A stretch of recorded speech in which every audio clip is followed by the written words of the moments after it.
আসসালামু আলাইকুম, জুম্মা মুবারক। আপনাদের জন্য রান্না করেছিলাম চিকেন খিচুড়ি ঘরোয়া রেসিপিতে, সেটাই আপনাদের মাঝে আজকে শেয়ার করব। খুবই মজার আর ঝটপট করে রান্না করে নেওয়া যায় আপনজনের জন্য। এই রেসিপির জন্য আমি এখানে 1 কাপ পরিমাণ পেঁয়াজ নিয়েছি। পেঁয়াজটাকে আমি এখানে 1 কাপ পরিমাণ সয়াবিন তেল দিয়ে, 2টো তেজপাতা দিয়ে, পেঁয়াজটা দিয়ে একটু বেরেস্তা করে নিচ্ছি।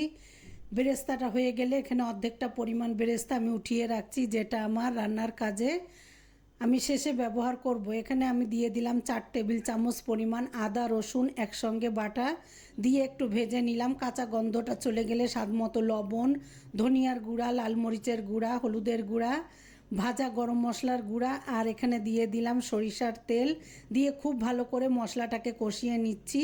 এ পর্যায়ে আমি এখনও পানি দেইনি, এবার সামান্য পানি দিয়ে আমি আরেকটু মশলাটাকে কষিয়ে নিচ্ছি। আর সরিষার তেলে এই খিচুড়িটা যে কি মজার হয়। এবার পানি দিয়ে আমি খুব ভালো করে কষিয়ে নিয়েছি। আর এখানে আমি অর্ধেকটা পরিমাণ মুরগি কেটে ধুয়ে পরিষ্কার করে ছোট করে টুকরো করে রেখেছিলাম, এটাই দিয়ে দিলাম। যেহেতু পরিষ্কার করা আছে তাই ফ্রিজ থেকে বের করে আমি সরাসরি রান্নার কাজে ব্যবহার করছি। আর এখানে আমি নাজির চালটা ব্যবহার করছি। আর মুগ ডাল, মুসুরির ডাল, আমি চাল আর ডাল সম পরিমাণ নিয়েছি। এতে খিচুড়িটা খেতে অনেক বেশি ভালো হয়। ভালো করে ধুয়ে পরিষ্কার করে পানি ঝরিয়ে রেখেছিলাম। এ পর্যায়ে আমি চাল ডালটা দিয়ে উপর থেকে দিয়ে দিলাম আমি 1 কাপ পরিমাণ মটরশুঁটি, যেটা আমি সারা বছরই আমার ডিপ ফ্রিজে রেখে সংরক্ষণ করি। সেটা দিয়ে আমি খুব ভালো করে সমস্ত উপকরণ খুব ভালো করে মিশিয়ে নিচ্ছি মশলার সাথে। আর এ পর্যায়ে আমার গোশতটা কিন্তু আস্তে আস্তে ছেড়ে যাবে। এবার নাড়াচাড়া করে এখানে আমি চালের ডাবল পানি দিলাম, ফুটানো পানি দিয়েছি। পানি দিয়ে আমি একটু নাড়াচাড়া করে মুরগিটা ছাড়িয়ে দিয়েছি। আর এখানে আমি 4টা কাঁচা জাল একটু মাঝখান থেকে ফালি করে দিয়ে দিলাম, এতে সুন্দর একটা ফ্লেভার ছড়াবে।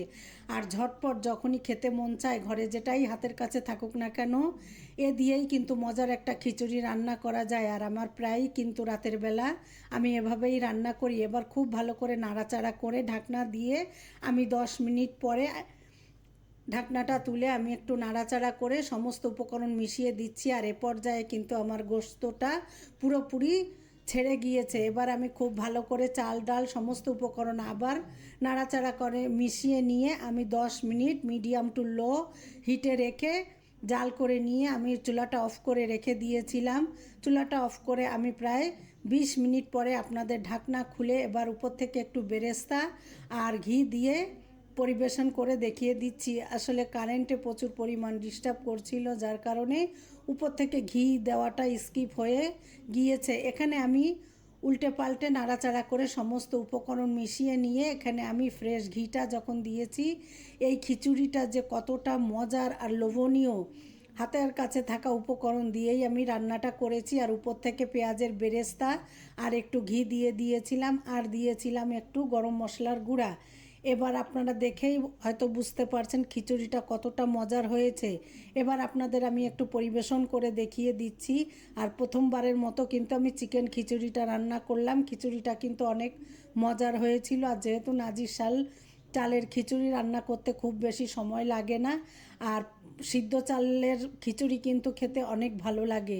আর যাদের ভালো লাগে এভাবে ঝটপট রান্না করে কিন্তু পরিবেশন করতে পারেন। আর আমি যখন আপনাদের জন্য পরিবেশন করছিলাম, এই পর্যায়ে কিন্তু আমি গোশতটা একটু ভেঙে দেখিয়ে দিচ্ছি। প্রচুর গরম, হাত দেওয়া যাচ্ছে না, তারপরেও একটু ভেঙে একটু খেয়ে আলহামদুলিল্লাহ, খিচুড়িটা কিন্তু অনেক বেশি মজার ছিল। ভালো লাগলে এভাবে রান্না করে খেয়ে দেখবেন।